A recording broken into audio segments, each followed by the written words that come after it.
साथियों, जय Hind. Exam victory centre में एक बार फिर आप सभी का स्वागत है। तो आज हम लोग पेट परीक्षा को ध्यान में रखते हुए पेट के साथ साथ अन्य भी जो भी कॉम्पिटिशन्स हैं, आप लोगों को पता है कि जो पेट का सेक्शन है उसमें इंडियन इकोनॉमी से 5 नंबर के प्रश्न पूछे जाने हैं। साथ ही साथ उसमें अगर आप लोगों ने सिलेबस पढ़ा होगा तो आप देखे होंगे कि बैंकों से भी प्रश्न जो है वहाँ पर पूछे जाएंगे। तो ऐसे में दोस्तों, आज हम लोग इस वीडियो के अंतर्गत इस क्लास के माध्यम से बैंक से उठने वाले जितने क्वेश्चंस हैं जो संभावित हैं उनके बारे में हम लोग काफ़ी अच्छे से अध्ययन करेंगे कि भारत में बैंकों का इतिहास क्या रहा है, यानी पहला बैंक कब स्थापित हुआ उससे लेकर आज तक के बैंकों के बारे में हम लोग सारे इंपॉर्टेंट टॉपिक्स का अध्ययन करेंगे। तो देर ना करते हुए आइए हम लोग अपने टॉपिक की तरफ चलते हैं। दोस्तों, आप लोग काफ़ी ध्यान से इस वीडियो को देखिए, समझिए और पढ़िए, क्योंकि ये इंपॉर्टेंट होने वाला है आपके लिए। और निश्चित रूप से दोस्तों, अगर आप वीडियो देख लेंगे तो इसके बाद किसी भी कंपटीशन में पेट में ही नहीं, आपसे जो भी बैंक से संबंधित प्रश्न पूछे जाएंगे आप उनका जवाब जो है दे पाएंगे। दोस्तों इस वीडियो में मैंने टॉपिक्स जो इंक्लूड किए हुए हैं वो आप लोगों के लिए काफ़ी जानदार होने वाले हैं। तो आइए हम लोग शुरू करते हैं कि बैंकों का इतिहास क्या रहा है। तो सबसे पहले हम लोग शुरू करते हैं, जैसा कि आप लोगों को पता है कि भारत में जब अंग्रेज आए तो ईस्ट इंडिया कंपनी की स्थापना हुई। दोस्तों, जब ईस्ट इंडिया कंपनी यहाँ पर अपना व्यापार करने लगी तो बैंक क्या है दोस्तों, पैसे का रख रखाव, पैसे का एक तरह से क्रियान्वयन किस प्रकार से हो, पैसे का जो व्यवस्था होता है वो क्या करता है, बैंक करता है। तो दोस्तों, चाहे किसी भी चीज़ का हो, कोई भी संस्था हो, हर जगह पैसे का रख रखाव या जो चीज़ें हैं उनको रखने के लिए कोई ना कोई एक निकाय, एक संस्था, एक सिस्टम तो चाहिए ही होता है। तो दोस्तों, इसी क्रम में सबसे पहले जो ईस्ट इंडिया कंपनी थी, जो कि आप लोगों को पता है ईस्ट इंडिया कंपनी यहाँ थी, कहाँ की थी, ब्रिटिश की थी, इंग्लैंड सरकार की। दोस्तों, ऐसे में जो ईस्ट इंडिया कंपनी थी हमारी, EIC दोस्तों, ईस्ट इंडिया कंपनी जो थी, इसके अंतर्गत एक निकाय थी जिसका नाम था एजेंसी हाउस। क्या नाम था? Agency house. आप लोग इसे नोट करिए, एजेंसी हाउस। दोस्तों, ये जो एजेंसी हाउस है ये ईस्ट इंडिया कंपनी के लिए शुरुआत में एक बैंक के तौर पर काम करती थी, यानी पैसे का रख रखाव, लेन देन जो करती थी वो ये एजेंसी हाउस नामक एक संस्था थी जो ईस्ट इंडिया कंपनी की ही संस्था थी। वही जो है इसके लिए, ईस्ट इंडिया कंपनी के लिए बैंक का काम किया करती थी। ठीक है, किसके लिए? EIC जो है, EIC के लिए, ईस्ट इंडिया कंपनी के लिए जो एजेंसी हाउस थी ये क्या करती थी, बैंक का काम करती थी। यानी बैंक संबंधित जो भी आज कार्य होते हैं वो ईस्ट इंडिया कंपनी, जो कंपनी थी अंग्रेजों द्वारा बनाई गई थी भारत में व्यापार करने के लिए, उसका जो है पैसे से संबंधित रख रखाव, देखभाल जो भी था, जो बैंक का कार्य होता है वो कौन करता था? Agency house. यानी आप कह सकते हैं कि एजेंसी हाउस जो था वो एक ईस्ट इंडिया कंपनी का क्या था, एक बैंक था। ठीक है दोस्तों, लेकिन यह आधिकारिक तौर पे इसका नाम बैंक नहीं रखा गया था। ठीक है, इसके बाद आइए हम लोग पढ़ते हैं दोस्तों। फिर हम लोग आते हैं 1770 में। कहाँ पे? 1770 में। दोस्तों, 1770 में सबसे पहले bank of Hindustan, bank of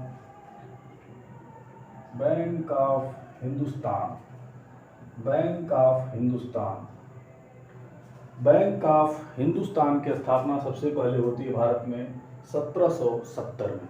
आप लोग इसे नोट कर लीजिए, सबसे पहले बैंक ऑफ हिंदुस्तान की स्थापना होती है 1770 में। दोस्तों, यही भारत का प्रथम बैंक है।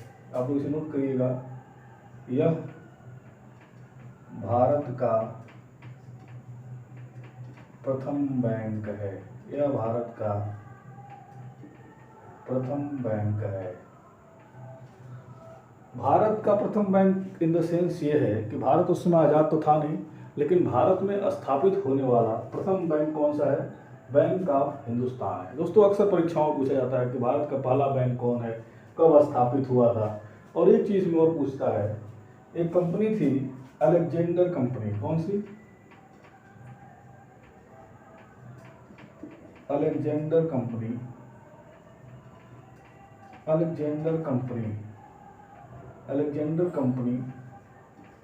के सहयोग से खोली गई, खोला गया। अलेक्जेंडर कंपनी के सहयोग से खोला गया। दूसरे जो बैंक था बैंक ऑफ हिंदुस्तान, इसको खोलने में अलेक्जेंडर कंपनी ने क्या दिया था, सहयोग किया था। ठीक है, तो आप लोग इसे भी नोट कर लीजिएगा। दोस्तों आप लोगों को 3 टॉपिक यहाँ पर नोट कर लीजिए। बैंक ऑफ हिंदुस्तान क्या है, भारत का प्रथम बैंक है, 1770 में स्थापित होता है, यह भारत का प्रथम बैंक है। ठीक है, और साथ ही साथ ये नाम अलेक्जेंडर कंपनी जो है ने इसको खोलने में सहयोग प्रदान किया था। ठीक है, आपसे पूछता है कि किस कंपनी ने सहयोग किया था, तो आप क्या कहेंगे, अलेक्जेंडर कंपनी ने सहयोग किया था। आप लोग समझ पा रहे होंगे चीजों। दोस्तों ये जो बैंक है बैंक ऑफ हिंदुस्तान, ये खुला तो 1770 में, लेकिन ये बहुत दिन तक चला नहीं।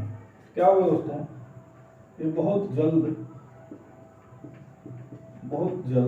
बंद हो गई। क्या हुआ, बहुत जल्द बंद हो गया।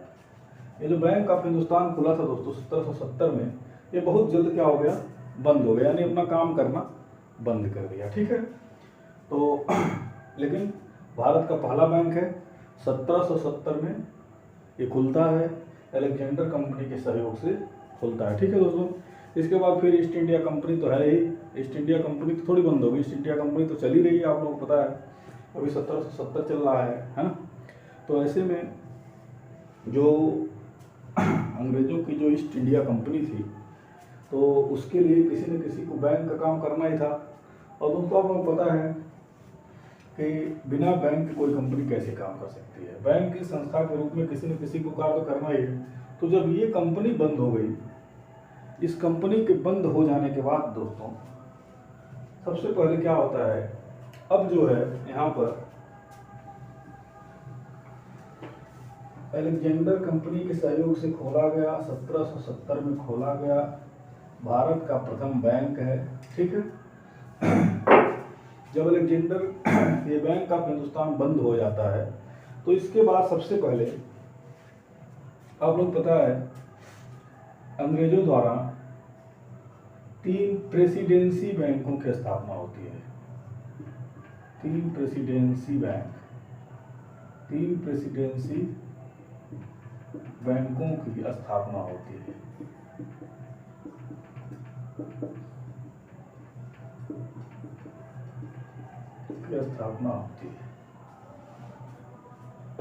जब बैंक ऑफ हिंदुस्तान बंद हो जाता है, तो उसके बाद 3 प्रेसिडेंसी बैंकों की स्थापना होती है, जिसमें पहला कौन सा था, पहला था आपका बैंक ऑफ बंगाल। कौन था, बैंक ऑफ बंगाल। दूसरा कौन सा था, आप लोगों को पता है जहाँ जहाँ अंग्रेज थे वहीं वहीं रहेंगे, बैंक ऑफ बॉम्बे जो आज का मुंबई है। ठीक, और तीसरा जो हुआ ये हुआ बैंक ऑफ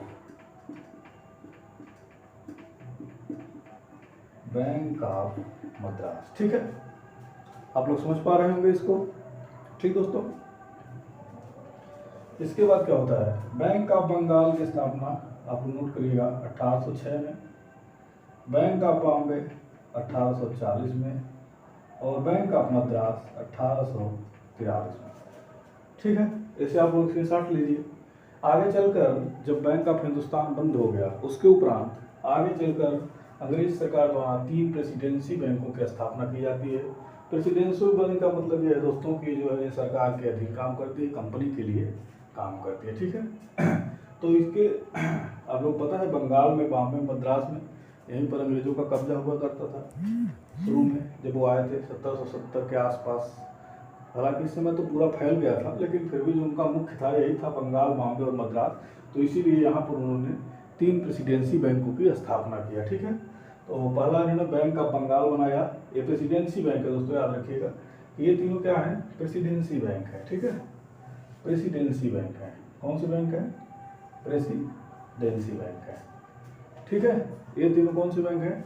प्रेसिडेंसी बैंक है।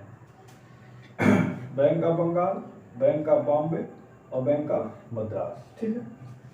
और साथ ही साथ क्या होता है दोस्तों, कुछ दिन तक जो है, कुछ दिन तक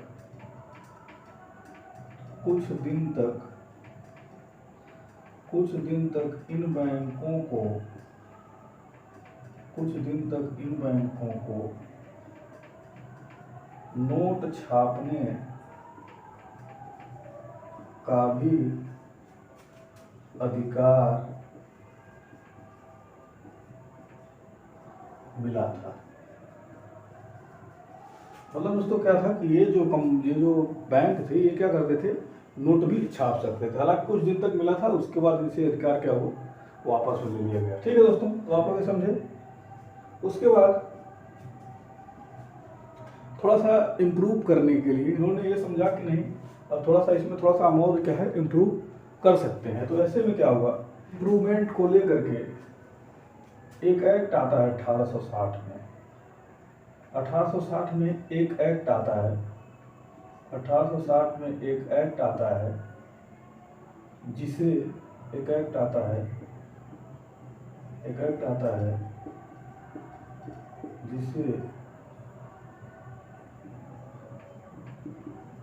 ज्वाइंट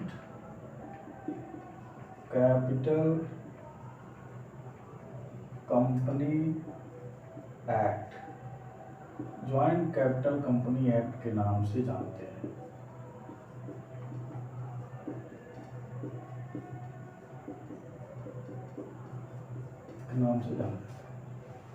दोस्तों 1860 में इन्होंने एक एक्ट लाया, इम्प्रूव किया, जिसे हम लोग ज्वाइंट कैपिटल कंपनी एक्ट के नाम से जाना जाता है। इसका ज्वाइंट कैपिटल कंपनी एक्ट का मतलब ये है कि दो या दो से अधिक लोग एक पूंजी लगा करके किसी एक कंपनी को क्या कर सकते हैं, खोल सकते हैं। ऐसा अनुमति जो है प्रदान किया गया। तो इस अनुमति को प्रदान होने के बाद भारत में सर्वप्रथम non presidency bank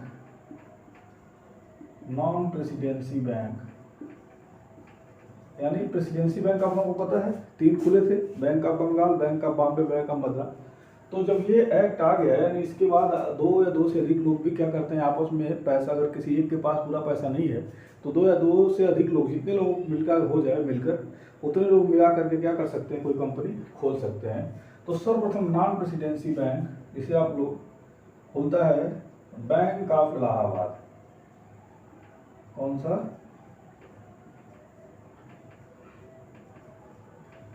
bank of Allahabad 1865। देखिए दोस्तों, ये एक्ट आता है 1860 में और यहाँ पर 1865 में non presidency bank of Allahabad खोला जाता है। ठीक है, बैंक ऑफ इलाहाबाद खोलने के बाद क्या होता है, बैंक ऑफ इलाहाबाद के उपरांत जो है, इसके बाद अवध कॉमर्शियल बैंक क्या खुलता है, बैंक ऑफ इलाहाबाद, और इसके बाद जो है अवध कॉमर्शियल बैंक आता है दोस्तों। कौन सा? अवध कॉमर्शियल बैंक, आप लोग नाम सुने होंगे। अवध कॉमर्शियल बैंक जो है नॉन प्रेसिडेंसी बैंक के अंतर्गत ये भी खुलता है दोस्तों। हालांकि ये पूर्णतः भारतीय नहीं होता है, इसमें कुछ पैसा जरूर भारतीयों का था, कुछ भारतीय इसमें काम भी करते थे, लेकिन ये जो है पूर्णतः भारतीय नहीं था। ठीक है, क्योंकि इसमें सारा पैसा जो है भारतीयों का, सारे लोग भारतीय नहीं थे। ठीक है, अवध कॉमर्शियल के आने के बाद ये दूसरा हो गया, आप लोग इसे पहला नॉन प्रेसिडेंसी बैंक, और ये दूसरा। और दोस्तों जो तीसरा है हमारा, तीसरा जो है पंजाब नेशनल बैंक। पंजाब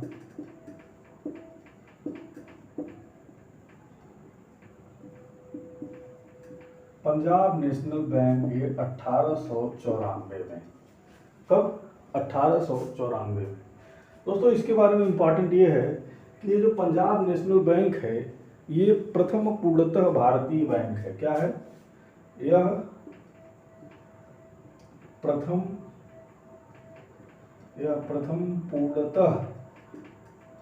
पूर्णतः भारतीय बैंक है। ये प्रथम पूर्णतः भारतीय बैंक है। दोस्तों इसको मैं मिटा रहा हूँ, आप लोग लिख लीजिए, ठीक है। क्या है, पंजाब नेशनल बैंक यह प्रथम पूर्णतः भारतीय बैंक है। दोस्तों इसमें सारा पैसा जो था वो सब भारतीयों का था, सारे काम करने वाले भी क्या थे, लगभग भारतीय ही थे। और साथ ही साथ इसमें एक चीज और इम्पोर्टेंट है कि यह लाला लाजपत राय, आप लोग लाला लाजपत राय पंजाब केसरी, लाला लाजपत राय के सहयोग से खोली गई, के सहयोग से खोली गई या खोला गया, खोला गया। ये जो बैंक था पंजाब नेशनल बैंक, दोस्तों इसी के बारे में आप लोग याद कर लीजिए कि ये प्रथम पूर्णतः भारतीय बैंक है। और साथ ही साथ यह लाला लाजपत राय, लाला लाजपत राय पंजाब केसरी, पंजाब केसरी साइमन कमीशन के विरोध करते वक्त इनको क्या हुआ था, इतना लाठी पड़ा था, इनकी मृत्यु हो गई थी, ठीक है ना। तो कब खुला था ये, 1894 में। यह प्रथम पूर्णतः भारतीय बैंक है और साथ ही साथ ये लाला लाजपत राय के सहयोग से खोला गया था, ठीक है। लाला लाजपत राय को क्या कहा जाता था, पंजाब केसरी। 1928 में जब साइमन कमीशन का विरोध कर रहे थे, साइमन कमीशन गो बैक के नारे आप लोगों को याद होगा, उसी में लाला लाजपत राय क्या हुआ था, इनकी मृत्यु हो गई थी। क्यों, लाठी पड़ने से, ठीक है। अंग्रेजों ने इनको इतना लाठी से पीट दिया था कि बेचारे क्या हो गई, मर गए थे। हालांकि अंग्रेजों के लिए इन पर लाठी चलाना बहुत भारी पड़ा, लेकिन इन महान व्यक्ति का क्या हो गया, लाठी के चलते दोस्तों, लाठियों से अंग्रेजों ने क्या किया, इन्हें मार दिया। इतना मारा कि बेचारे का बाद में दम टूट गया। अंग्रेज बहुत अत्याचार किए थे, उसी का फल भी पाया, ठीक है दोस्तों। तो इतना आप लोग समझ गए होंगे कि पंजाब नेशनल बैंक प्रथम पूर्णतः भारतीय बैंक है। और अगर पूछे आपसे कि पहला नॉन प्रेसिडेंसी बैंक कौन सा है, तो इलाहाबाद है ना, बैंक ऑफ इलाहाबाद, ठीक है दोस्तों। कब हुआ था, 1865 में, ठीक है। आइए हम लोग आगे बढ़ते हैं, ठीक है। इसके बाद क्या होता है, आगे चल के जब ये सब बैंक अपना चलते हैं, काम कर रहे होते हैं, तो फिर क्या होती है, सरकार के मन में आता है जो इनका 3 प्रेसिडेंसी बैंक था, आप लोग पता है, bank of Bengal,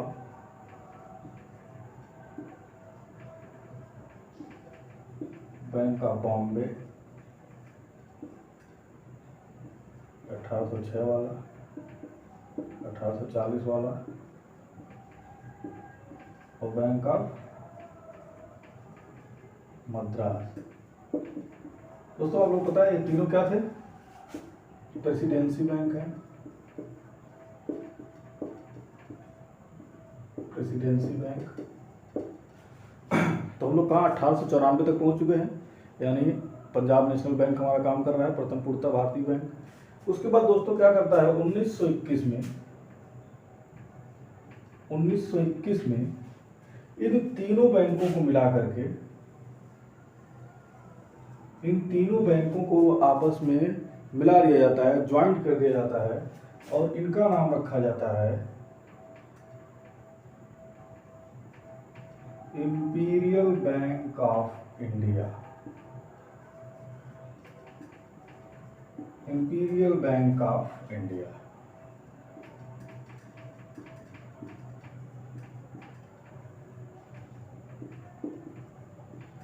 imperial bank of India, ठीक है दोस्तों। 1921 में इन तीनों बैंकों के, जो तीनों प्रेसिडेंसी बैंक थे, इनको आपस में जोड़ करके इंपीरियल बैंक ऑफ इंडिया बनाया जाता है। क्या बनाया जाता है दोस्तों, इंपीरियल बैंक ऑफ इंडिया, ठीक है। इंपीरियल बैंक ऑफ इंडिया का निर्माण कब होता है, स्थापना कब होती है, 1921 में। और ये है क्या दोस्तों, वास्तव में तीनों जो प्रेसिडेंसी बैंक बने थे 1806, 40 और 43 में, उन्हीं को आपस में जोड़ करके इंपीरियल बैंक ऑफ इंडिया बना दिया गया, ठीक है। इंपीरियल बैंक ऑफ इंडिया बना दिया गया। दोस्तों इसके उपरांत क्या होता है, फिर से आप लोग पता है 1921 है, इससे पहले 1919 में मॉन्टेग्यू चेम्सफोर्ड, 1909 में मार्ले मिंटो, और इसके पहले बहुत सारे जो घटनाएं हो चुकी है। जब आप लोग हिस्ट्री की क्लासेस, मॉडर्न हिस्ट्री पढ़ेंगे तो उसमें आप सबको ये सब बताया जाएंगी चीज़ें। अभी हम लोग खैर बैंक का इतिहास पढ़ रहे हैं। तो 1921 के बाद 1934 में दोस्तों, 1934 में क्या आता है, आरबीआई एक्ट आता है। क्या आता है, आरबीआई एक्ट या आरबीआई अधिनियम। इसके तहत दोस्तों जो अंग्रेजी सरकार थी उनके मन में विचार आता है कि एक ऐसा बैंक हो जो इन बैंकों का बैंक यानी बैंकों का जो है रख रखाव रख सके, बैंकों को नियमित कर सके। एक ऐसे बैंक की स्थापना, उन्होंने एक ऐसी अधिनियम की स्थापना सोची। तो ऐसे में उन्होंने क्या हुआ, एक एक्ट लाया जिसे 1934 का आरबीआई एक्ट या आरबीआई अधिनियम कहा जाता है। 1934 में आया। ठीक है दोस्तों, आप लोग इसे याद कर लीजिए। आरबीआई एक्ट आता है 1934 में। ठीक है, 1934 में। और इस एक्ट के तहत क्या होता है, इस एक्ट के तहत जो है आरबीआई की स्थापना जो होती है, आरबीआई की स्थापना 1935 में कर दी जाती है। ठीक है दोस्तों, आरबीआई एक्ट कब आता है, 1934 में, और आरबीआई की स्थापना कब होती है, 1935 में। आप लोग नोट कर लीजिए इसको भी। ठीक है, अब आरबीआई की स्थापना हुई, अब आरबीआई अपना काम जो है कर रही है। इसके बाद होता क्या है दोस्तों, आप लोगों को पता है। अब इसके बीच में कोई बहुत खास चीज़ हुई नहीं। साथ ही साथ जो दिन भी बैंक थे, नॉन प्रेसिडेंसी और ये आरबीआई स्थापना, इसके साथ साथ इंपीरियल बैंक ऑफ इंडिया जो 1921 में बना था, सब अपना काम जो है कर रहे थे। इसके बाद आप लोगों को पता है हमारा भारत 15 अगस्त 1947 को क्या हो जाता है, आज़ाद हो जाता है। 15 अगस्त को हमारा भारत आज़ाद होता है। फिर उसके बाद चीज़ों को क्या किया जाने लगा, नेशनलाइज किया जाने लगा। क्या है, नेशनलाइज यानी उनका राष्ट्रीयकरण किया जाने लगा। तो ऐसे में आरबीआई का जो हमारा रिजर्व बैंक ऑफ इंडिया है, इसका राष्ट्रीयकरण कर दिया गया। कब किया गया, आरबीआई का राष्ट्रीयकरण 1949 में कर दिया गया। दोस्तों आप लोग पता है 1947 में भारत आज़ाद हुआ। उसके बाद उसने क्या किया, जो बैंक थे या जो भी संस्थाएं थे उनका राष्ट्रीयकरण करना हमारा प्रारंभ हो गया था। तो ऐसे में आरबीआई का राष्ट्रीयकरण किया गया और आरबीआई का स्थापना 1935 में हुई थी। राष्ट्रीयकरण कब किया गया, 1949 में किया गया। राष्ट्रीयकरण का मतलब क्या दोस्तों, किसी राष्ट्र की संपत्ति बना देना। ठीक है, किसी एक पार्टिकुलर संस्था या किसी अन्य के अंतर्गत आने वाला नहीं, बल्कि ये जो संस्था है क्या है, ये राष्ट्र की संपत्ति है। ठीक है, और कुछ है। राष्ट्रीयकरण का मतलब इसे राष्ट्रीय रूप दे देना है ना, कि मतलब ये पूरे एक राष्ट्र की संपत्ति है, किसी पर्सनल किसी की नहीं है। ठीक है, तो इसे हम लोग कहते हैं राष्ट्रीयकरण करना। राष्ट्रीयकरण का सीधा सा मतलब ये है। तो आरबीआई का राष्ट्रीयकरण कब किया गया, 1949 में, 1949 में। ठीक है, इसके बाद दोस्तों यहीं पर एक आता है हमारा बैंकिंग एक्ट। बैंकिंग एक्ट यानी बैंकिंग के अंतर्गत एक अधिनियम आता है कि बैंकों को कैसे चलाया जाए, कैसे उन्हें नियमित किया जाए। क्योंकि भारत आज़ाद हो चुका था तो सब कुछ धीरे धीरे तो बदलेगा ही, है ना, वो समझ रहे हैं। तो बैंकिंग एक्ट ये भी 1949 में ही आता है। ठीक है दोस्तों, आरबीआई का राष्ट्रीयकरण कब किया गया, 1949 में, और बैंकिंग एक्ट कब आया, ये भी 1949 में। ठीक है दोस्तों, आपको पता है दोस्तों बैंकिंग एक्ट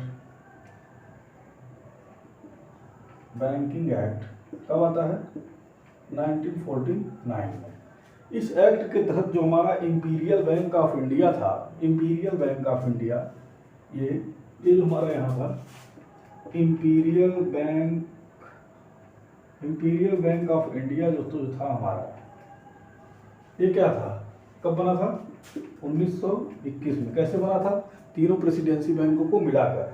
तो इसका दोस्तों क्या होता है, इंपीरियल बैंक ऑफ इंडिया जो है, इंपीरियल बैंक ऑफ इंडिया का राष्ट्रीयकरण किया जाता है। ठीक है दोस्तों, यानी इसको भी क्या कहता है, राष्ट्र की संपत्ति बना दिया जाता है। कब बनाया जाता है, 1955। दोस्तों देखिए 1949 में बैंकिंग एक्ट आता है। इसी एक्ट के तहत सभी लोगों को क्या होता है, डिजिटलाइजेशन करना शुरू होता है। तो ऐसे में जो इंपीरियल बैंक ऑफ इंडिया जो 1921 में बना था, इसका राष्ट्रीयकरण 1955 में कहा दिया जाता है। और दोस्तों इसी को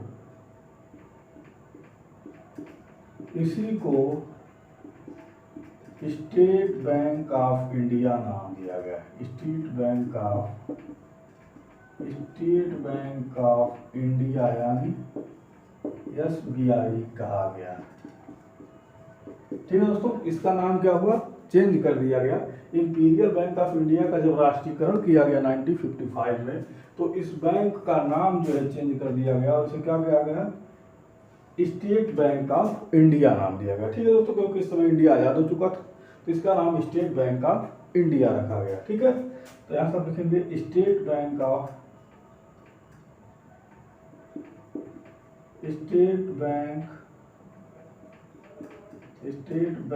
ऑफ इंडिया की स्थापना। स्टेट बैंक ऑफ इंडिया की स्थापना कब हुई, 1955 में। ठीक है दोस्तों, इंपीरियल बैंक ऑफ इंडिया का राष्ट्रीयकरण किया गया, इसको नाम क्या दिया गया, state bank of India. SBI का स्थापना 1955 में की गई। ठीक है, इसके बाद इसमें इसके साथ ही 7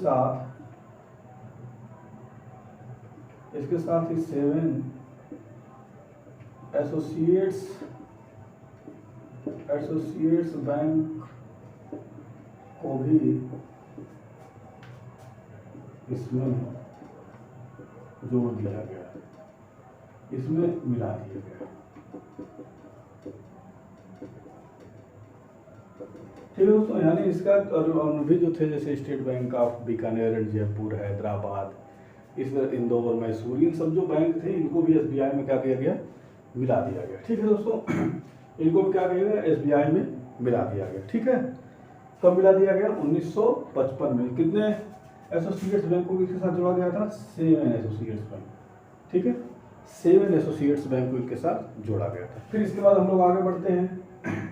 इसके बाद फिर जो होता है 1969 में, कब, 1969 में 14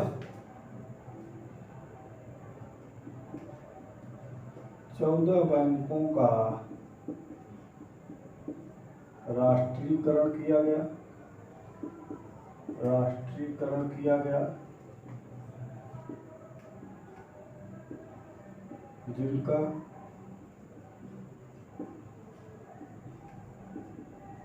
कुल जमा पूंजी 50 करोड़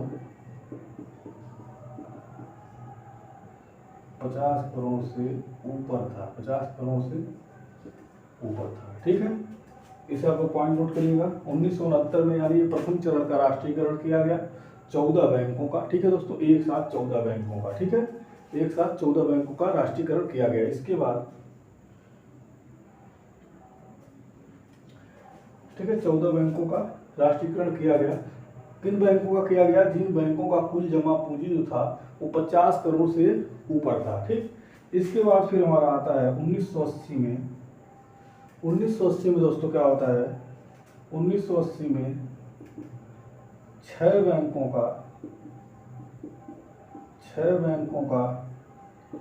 पुनः राष्ट्रीयकरण किया जाता है।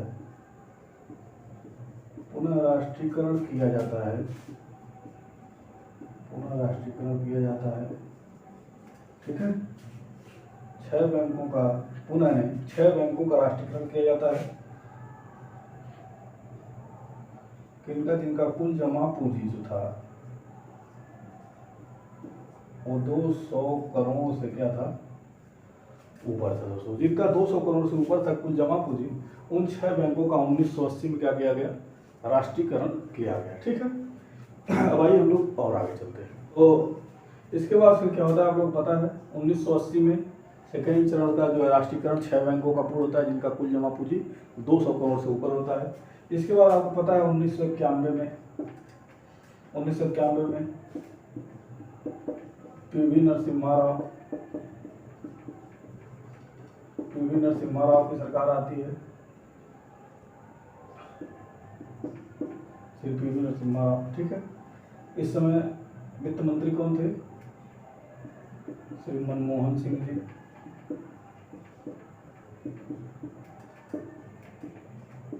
मनमोहन सिंह जी। दोस्तों आपको पता है ये काल हमारा बहुत इंपॉर्टेंट है भारत के लिए। इसी समय भारत में बहुत बड़े बड़े सुधार होते हैं और आपको एलपीजी सिस्टम के बारे में पता होगा, जहाँ पर लिबरलाइजेशन, एलपीजी सिस्टम आता है, प्राइवेटाइजेशन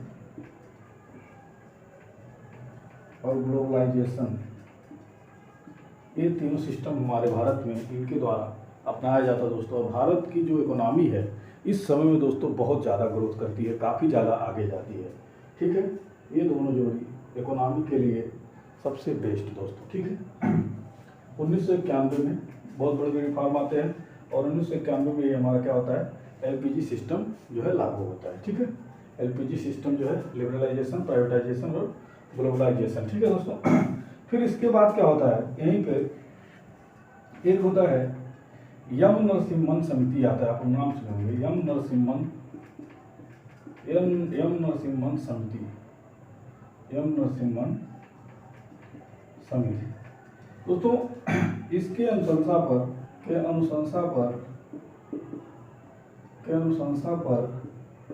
10 नए बैंकों को 10 नए निजी बैंकों को दोस्तों, किनको? निजी बैंकों को लाइसेंस प्रदान किया जाता है, लाइसेंस दिया जाता है।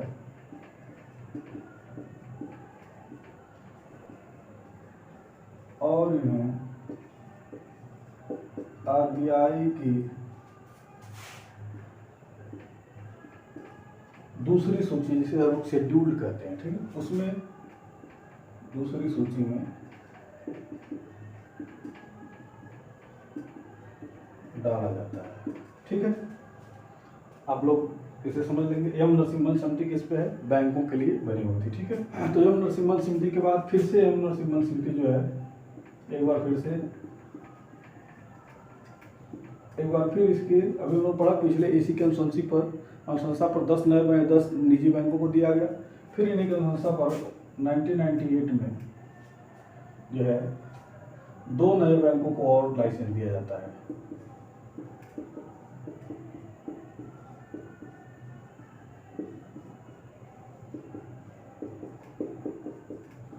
और लाइसेंस दिया जाता है, ठीक है।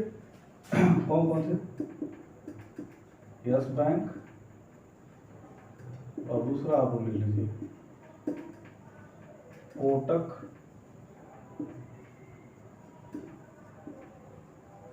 महिंद्रा बैंक, ठीक है। इन दोनों बैंकों को दिया जाता है, ठीक है दोस्तों। आप लोग समझ पा रहे होंगे।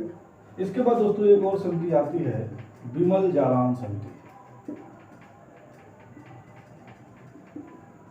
बिमल जालान समिति दोस्तों, इनके अनुशंसा पर फिर से 2 नए बैंकों को दिया जाता है। पहला था आईडीएफसी, एचडीएफसी आप लोग सुनेंगे, वो नहीं, आईडीएफसी, और दूसरा है बंधन बैंक।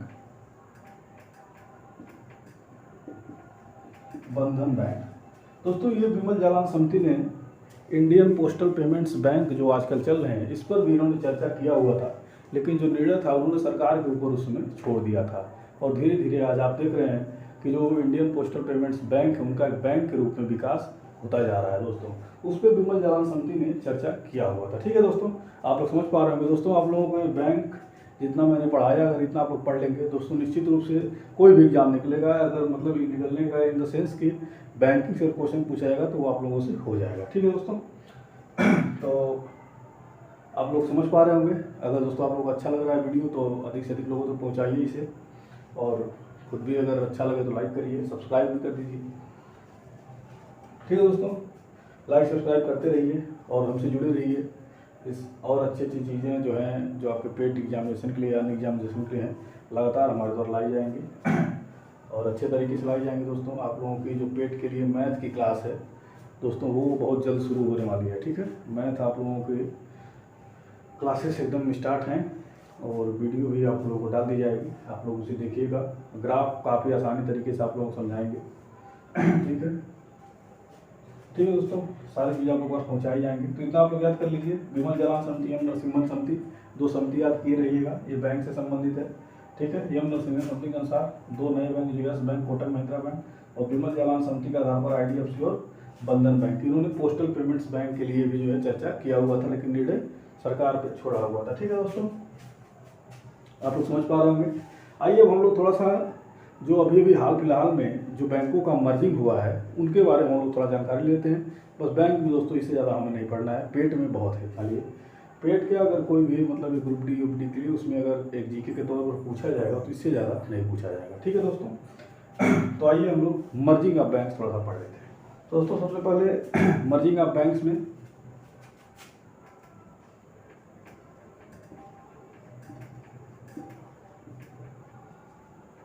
मर्जिंग ऑफ बैंक मतलब जो बैंकों का विलयीकरण हुआ है दोस्तों, आप लोग पता है 2020 में 1 अप्रैल 2020 से जो प्रभावी हुआ है उसमें टोटल 10 बैंकों का विलय किया गया है और टोटल 4 बना दिए गए हैं, 10 से 4। और इसी तरह से 1 अप्रैल 2019 में 1 अप्रैल 2019 से जो प्रभावित है प्रभावी है वो क्या है, 1 अप्रैल 2019 से प्रभावी है दोस्तों। तो 3 बैंकों को मिलाकर कौन कौन, एक bank of Baroda, Vijaya bank और देना bank.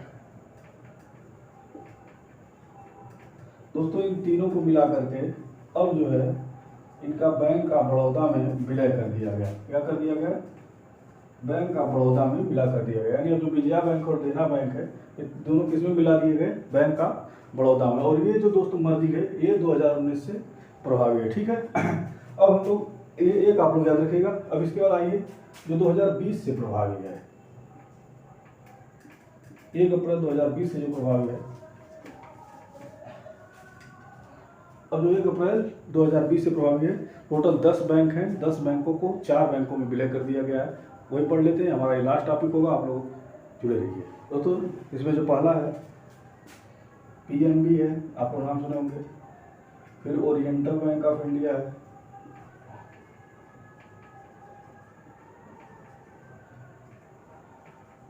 Oriental bank of India है। इसके बाद जो है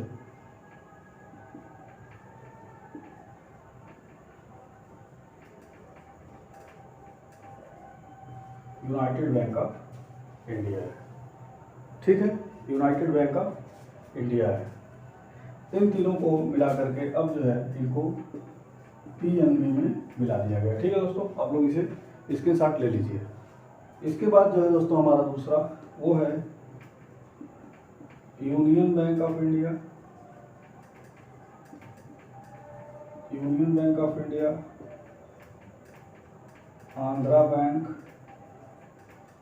और साथ ही साथ में corporation bank.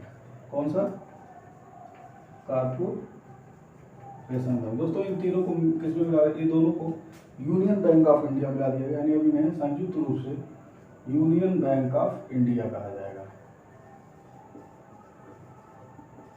Union bank of India. दोस्तों आप लोग इसका स्क्रीनशॉट ले लीजिए, ये तीनों बैंक का मिला करके अब इसमें कर दिया गया। जल्दी से आप लोग स्क्रीनशॉट ले लीजिए। इसके बाद जो है हमारा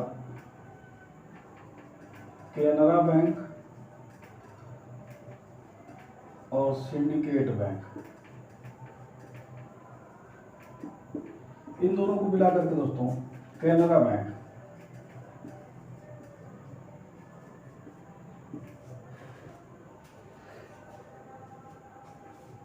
जो कैनरा बैंक है और सिंडिकेट बैंक को कैनरा बैंक में मिला दिया गया। ठीक है दोस्तों, क्या है, कैनरा है, कैनरा बैंक।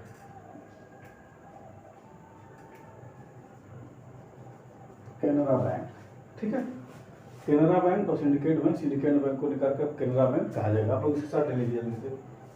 दोस्तों आइए हमारा लास्ट वाला जो है वो है इंडियन बैंक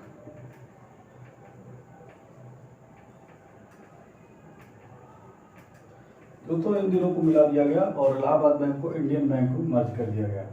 यानी अब इलाहाबाद बैंक को भी इंडियन बैंक के नाम से जानते हैं। ठीक है दोस्तों, अब इसका भी स्क्रीनशॉट ले लीजिए। दोस्तों इस तरह से हमने देखा टोटल 10 बैंकों को 2020 में जो है मिला दिया गया है और 10 बैंकों को 4 बैंकों में कन्वर्ट कर दिया गया। ठीक है दोस्तों, तो दोस्तों आप लोग पढ़ चुके हैं बैंक के बारे में। अब आप लोग जाइए और क्वेश्चन करिएगा, सेट करिएगा। यहाँ पर भी करवाए जाएंगे, पूरा कोर्स आप लोगों को बहुत जल्द खत्म करवा के फिर सारे यहाँ पर आपको प्रैक्टिस सेट भी करवा दिए जाएंगे। दोस्तों आप लोग अब जाइए। अगर दोस्तों आप लोगों ने पीछे किया होगा तो बैंक से संबंधित जो प्रश्न आते थे इस क्लास को पढ़ने के बाद आप लोग जाइए और उसको करिए। देखिए दोस्तों आप लोगों को क्या लगता है और साथ ही साथ ये क्लास आप लोग क्यों दोस्तों आप लोगों को अच्छा लगा होगा, मज़ा भी आया होगा। तो दोस्तों अगर अच्छा लगा हो तो आप लोग कमेंट करके ज़रूर बताइएगा और साथ ही साथ जो अच्छी तैयारी के लिए जुड़े रहिए। आप लोगों को बहुत ही बेहतरीन ढंग से तैयारी कराई जाएगी और जैसे कि चल भी रही है, आप लोग वीडियो देखते रहिए। निश्चित रूप से आप लोग अपने आप में अंतर पाएंगे। और दोस्तों काफ़ी अच्छा लगा कि इतने आसानी से आप लोग चीज़ों को समझ रहे हैं और जुड़े हुए हैं। दोस्तों आप लोग जुड़े रहिए और चीज़ों को समझते रहिए।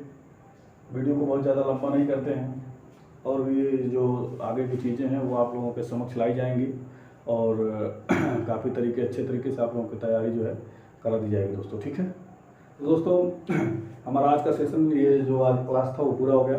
आप लोग बताइए कमेंट सेक्शन में आप लोगों को कैसा लगा। अच्छा लगा तो लाइक सब्सक्राइब करते जाइए और हाँ दोस्तों अधिक से अधिक दोस्तों तक ये पहुँचाइए ताकि अधिक से अधिक लोग इसको देखें और जानकारी और लाभ उठा सके। ठीक है दोस्तों, आप लोग भी जुड़े रहिए, आराम से तैयारी करते रहिए, बिल्कुल आसानी से, कोई टेंशन वाली बात नहीं है, आराम से सारी तैयारी आपकी हो जाएगी। ठीक है, तो जुड़े रहिए आप लोग, बाकी पढ़िए, एंजॉय करिए। ठीक है दोस्तों, फिर मिलते हैं अगली वीडियो में। जय हिंद दोस्तों।